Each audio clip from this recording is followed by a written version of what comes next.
नमस्कार दोस्तों, आप सभी का स्वागत है आज के एक फिर न्यू कहानी में। दोस्तों, अक्सर हम लोग सुनते आ रहे हैं बचपन से ही कि जो आपके भाग्य में है वही होकर रहेगा, यानी भाग्य के लेख को कोई इस धरती पर नहीं मिटा सकता है। दोस्तों, लेकिन आज की कहानी है भाग्य की लेख को आप चाहे तो अपने विवेक और बुद्धि से बदल सकते हैं।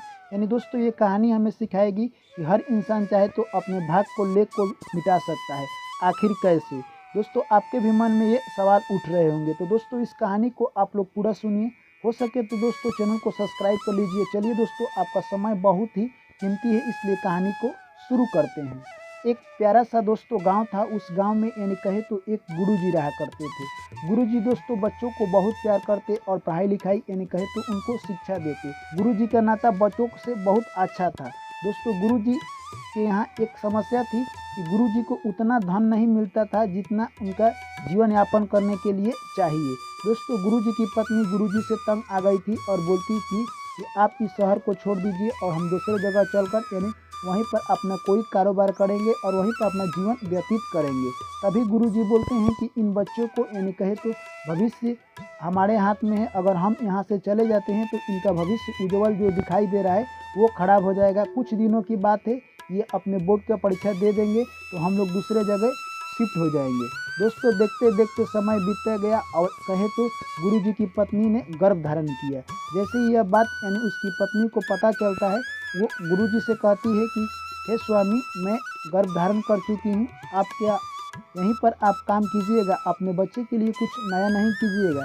तभी गुरुजी कहते हैं कि तुम तो ठीक कर रही हो, मुझे शहर जाना ही होगा कमाने के लिए, क्योंकि अपने बच्चे के लिए कुछ तो हम लोगों को करना है। दोस्तों, उसके बाद गुरुजी अपने आश्रम से एक चेला को ढूंढते हैं जो कि बहुत तेज तराक लड़का था। दोस्तों, और चेला को बहुत सारा विद्या दे दिए थे गुरुजी।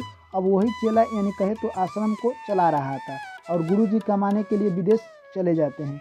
दोस्तों, इधर यानी कहे तो गुरुजी की जो पत्नी थी वो यानी गर्भधारण कर चुकी थी। धीरे धीरे समय बीतता गया और एक दिन कहे तो दोस्तों यानी प्रसव का समय आ गया। उस वक्त गुरुजी का चेला था दोस्तों, वो गेट पर खड़ा हो जाता है और सोचने लगता है कि इस वक्त कोई महिला होती तो यानी गुरुजी के पत्नी को मदद करती, परंतु कोई महिला नहीं है। मैं ही गुरुजी के पत्नी को कोई हेल्प करूँगा, मैं इसी गेट पर खड़ा रहूँगा और अंदर किसी को नहीं जाने दूँगा।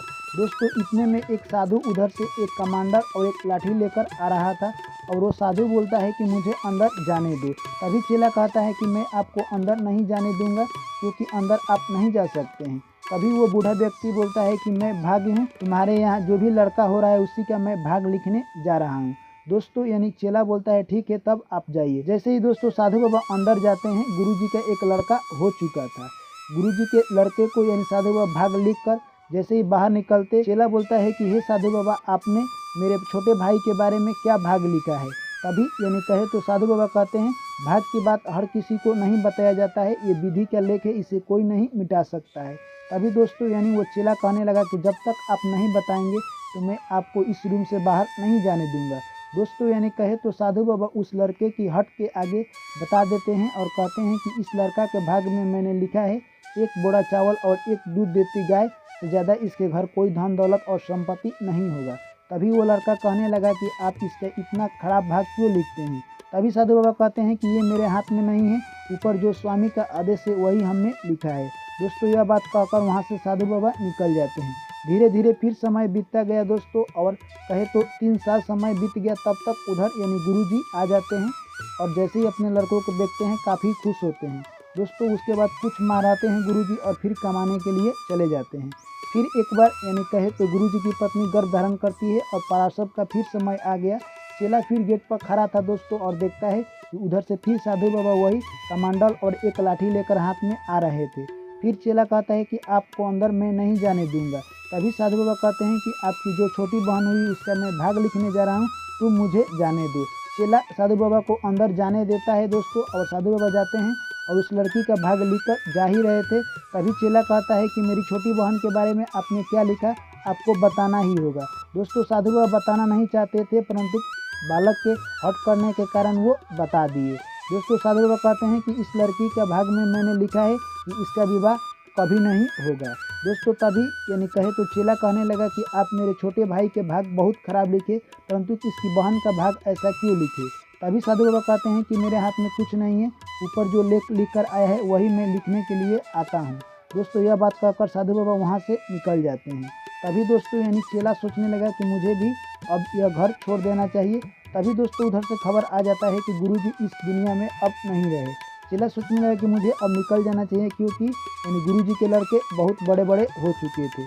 तभी गुरुजी के लड़के को यानी वो चेला आता है और सभी बात बता देता है कि तुम्हारे पास जब भी एक बोरा कोई चावल दे और एक दूध देती गाय तो तुम उसे उसी वक्त बेच देना, और तुम्हारी बहन को देखने के लिए जब भी लड़के वाले आते हैं तो उनसे सबसे पहले 200 सोने के सिक्के लेना। दोस्तों यह बात कहकर यानी गुरुजी का चेला निकल जाता है। जैसे ही वो जंगल के रास्ते जा रहा था तभी देखता है कि एक बूढ़ा व्यक्ति कमांडर और लाठी लेकर आ रहा था और एक हाथ में एक बोरे का चावल और एक दूध देती गाय लेकर आ रहा था। तभी दोस्तों यानी कहे तो चेला समझ जाता है कि यही भाग है जो कि हमारे गुरुजी के लड़के के भाग में यही सब लिखा है। तभी भाग से वो चेला कहने लगा कि हे भाग महाराज, आप कहाँ जा रहे हैं। तभी भाग कहता है कि तुम ही हो जो कि गुरुजी के लड़के के भाग्य में यानी रोड़ा का काम कर रहे हो, यानी तुम विधि के लेख को बदलने में बहुत यानी गुरुजी के लड़के का सहयोग कर रहे हो। तभी दोस्तों यानी गुरुजी का चेला कहने लगा कि मैं ही हूँ जो कि आपसे टक्कर ले रहा हूँ, आपके लेख को मैं बदलने का प्रयास कर रहा हूँ। तभी भाग कहता है कि ऐसा कभी नहीं होगा। दोस्तों यानी भाग जाता है यानी गुरुजी के घर और एक बोरा चावल और एक गाय देकर वहाँ से छिप कर देखने लगता है। तभी यानी कहे तो गुरुजी के जो लड़का था चावल और गाय को बेच देता है और उसी से जो धन मिलता है अपना खर्चा करने लगता है। कुछ दिनों के बाद लड़के वाले लड़की देखने के लिए उसके घर आते हैं। उससे पहले 200 सोने के सिक्का लेता है। दोस्तों इसी प्रकार का है तो यानी गुरुजी का जो लड़का था वो काफ़ी धनवान हो जाता है। यह सब देखकर भाग सोचने लगा कि इसके घर तो मेरी जो भी लिखा हुआ है वो तो साफ उल्टा हो रहा है। तभी यानी दोस्तों चेला से वो भाग्य भेंट करता है और कहता है कि ऐसा तुमने क्यों किया। तभी वो चेला कहने लगा कि जब तक आप मेरे भाई बहन के बारे में सही भाग नहीं लिखेंगे तब तक मैं आपको झूठा साबित करता रहूँगा। दोस्तों उसके बाद कहे तो भाग मजबूरी में आकर उस लड़का लड़की के बारे में सही लिख देता है और लड़के के बारे में बहुत सारा धन दौलत और लड़की के बारे में कि उसका शादी होगा ये सब लिख देता है।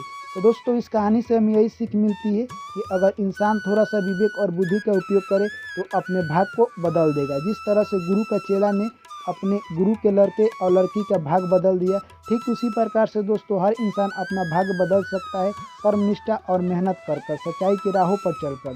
तो चलिए दोस्तों ये कहानी आप लोगों को कैसी लगी कमेंट करके हमें जरूर बताएं। वीडियो अच्छी लगी है तो वीडियो को लाइक कीजिए, दोस्तों के साथ शेयर कीजिए, और जो भी मेरे प्यारे साथी भाई एवं बहन चैनल पर पहली बार आए हैं दोस्तों तो आप लोगों से मेरी हाथ जोड़कर गुजारिश है कि चैनल को आप लोग सब्सक्राइब कर लीजिएगा और दोस्तों के पास वीडियो को ज़रूर शेयर कीजिएगा।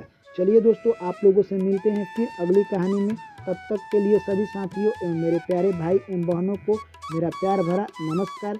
जय श्री कृष्ण, राधे राधे।